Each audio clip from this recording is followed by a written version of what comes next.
Students, now you look at the green board. We have written singular noun changes to plural noun. Singular के plural noun जी हमें future पढ़ेगा आगे पढ़ाई rule 1 by adding s to the word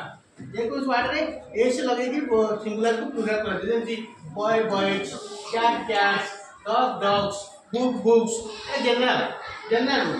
rule 2 by adding es to the word हमें এটা पढ़िथिले आगु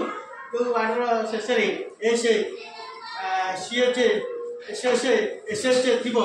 एथाके बहुवचन कलाले plural कलाले तो es जो करे दे बस process bush bushes mango mangoes ओ ची yes लगला box boxes etc. Now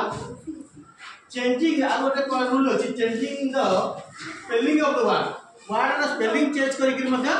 एक बहुवचन को बहुवचन करे singular to plural mouse mice देखो डिफरेंस करला m i c एला टूथ टीथ दांत गुडी को बुज गीजी हंस गुडी को न्यान मेने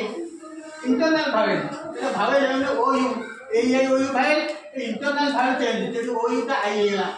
ई ओटा ई एला ओटा ई एला एटा ई एला internal vowel change degree plural हो स्पेशल रूल अछि चाइल्ड चिल्ड्रेन चाइल्ड रो बहुत ना चिल्ड्रेन एटी मैसलाई छी ना ये रूल फॉलो करछि सेंती ओमेन ब्रदर से करिवो ब्रदर न मध्य अब brother there are some rules how to make singular to plural next some of the rules we shall discuss in another class.